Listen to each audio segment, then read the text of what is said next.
ආයුබෝවන් යාළුවනේ අදත් එන්ඩිස් කුක්බුක් එකේ අලුත් වීඩියෝ එකක එකතු වෙලා ඉන්න ඔයාලව ගොඩක් ආදරෙන් පිළිගන්නවා.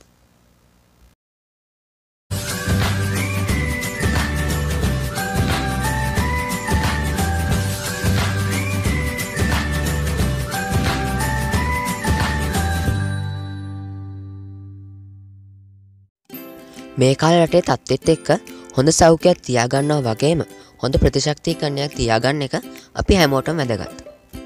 ඉතින් ඒ සඳහා ප්‍රතිශක්තිකරණ වර්ධන තේ එකක් හදාගන්න ඕන කරන තේ කුඩු එක ගෙදරදී හදාගන්න හැටි අද රෙසිපි එකෙන් මම අරන් ආවා. ප්‍රතිශක්තිකරණ වර්ධනය විතරක් නෙමෙයි තවත් සෞඛ්‍ය ප්‍රතිලාභ ගොඩාක් තියෙනවා.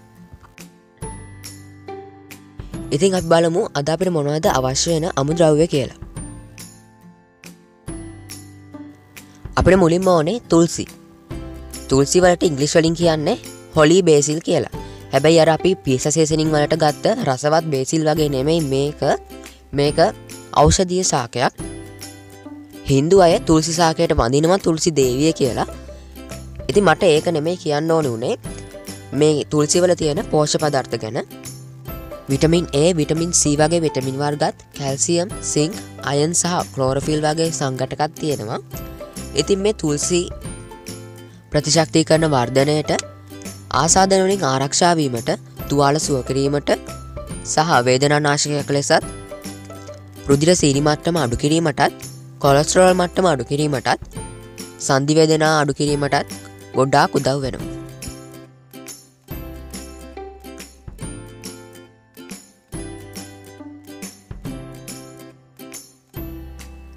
ඉතින් අපි කරන්න ඕනේ තුල්සි ටික මේ විදිහට ඉරව්වේ වේලා ගන්න ඕනේ හොඳට දවසක් විතර. මෙන්න මේ වගේ හොඳට දුඹුරු පාට වගේ වෙනකන් වේලා ගන්න ඕනේ. ඇහෙනව නේද සද්දේ?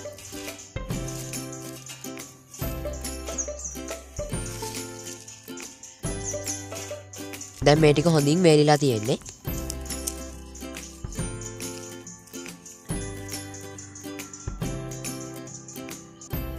ඊළඟට ඕනේ ඉඟුරු. ඉඟුරුත් මම අර කලින් විදිහටම සිහින් කෑලි වලට කපලා අවුව වේලා ගන්නවා. ඉඟුරු වල vitamin B6, vitamin B3, vitamin C, ඒ වගේම අයන්, පොටෑසියම්, මැග්නීසියම්, ෆොස්ෆරස් සහ සිංක් වගේ සංඝටක තියෙනවා.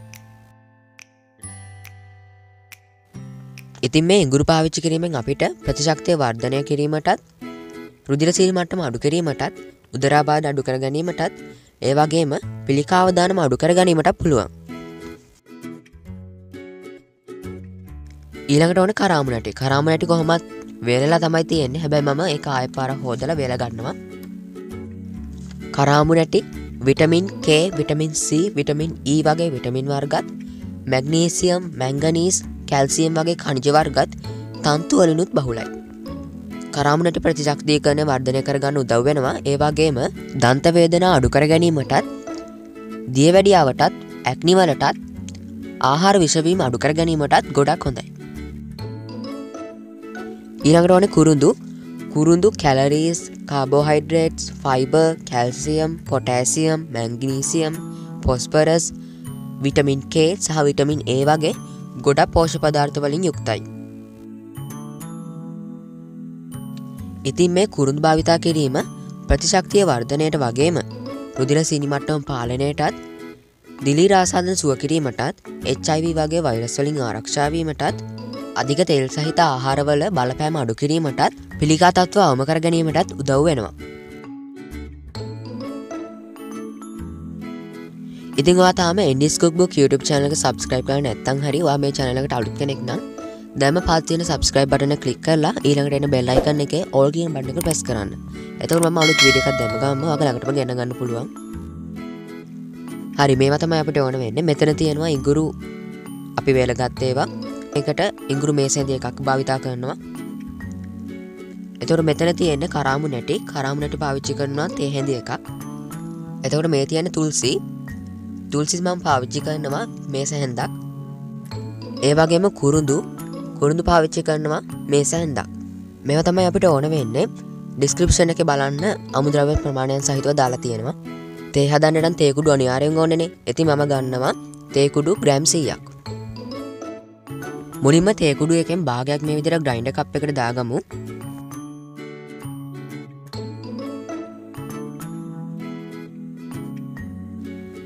ඊළඟට ඒකට ඉඟුරු මේස හැඳි එකයි, කුරුඳු මේස හැඳි එකයි, තුල්සි මේස හැඳි එකයි, කරාමු නැටි තේ හැඳි එකයි එකතු කර ගන්නවා.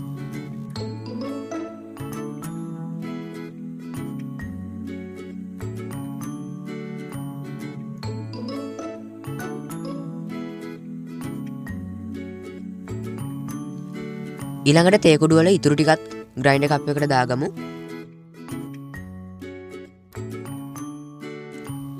බ්ලෙන්ඩ් එක පාවිච්චි කරන්න නැතුව ග්‍රයින්ඩර් එකම පාවිච්චි කරන්න. මොකද මේ ටික අපිට හොඳට ග්‍රයින්ඩ් කරගන්න ඕනේ.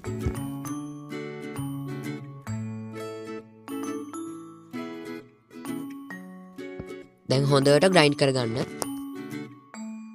ඔන්න හරි. දැන් මේ වෙලාවේ මේක හොඳ සුවඳක් තියෙනවා.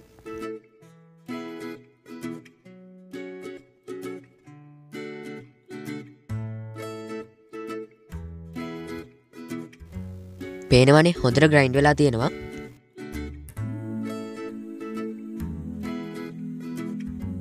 හරි මේ තියෙන්නේ තේ කුඩු එක. ඉතින් ඔයා තේ කුඩු දාන බෝතලයට දාලා මේ ටික තියාගන්න පුළුවන්. හරි මේ තියෙන්නේ අපේ ශාකසාර වලින් හදපු ප්‍රතිශක්තිකරණ වර්ධන තේ එක. ඉතින් මේක හරි සුවඳයි ඒ වගේම රසයි. ඔයත් අනිවාර්යෙන් හදලා බලන්න. මේ වගේ ප්‍රතිශක්තිකරණ වර්ධනය කරන ආහාර පාන ගන්නවා වගේම තමන් පෞද්ගලිකව පරිස්සම් වෙන එක අපි හැමෝගෙම වගකීමක්. වීඩියෝ එකෙන් යම් ප්‍රයෝජනයක් ලැබෙන්නේ නැති කියලා මම හිතනවා. ඉතින් ඔයත් එහෙම හිතනවා නම් ලයික් කරලා තවත් කෙනෙක්ට බලන්න ෂෙයා කරන්න. ඒ වගේම ඔයාගේ වටිනා අදහසත් මේ වීඩියෝ එකට සඳහන් කරන්න. ඒ වගේම channel එක subscribe කරලා මට පුංචි දවයක් කරන්න අමතක කරන්න එපා. අපි ඊළඟ වීඩියෝ එකෙන් ආයෙත් හමු වෙමු. එතකන් ඔයාලා හැමෝටම සුබ දවසක්. පරිස්සමෙන් ඉන්න.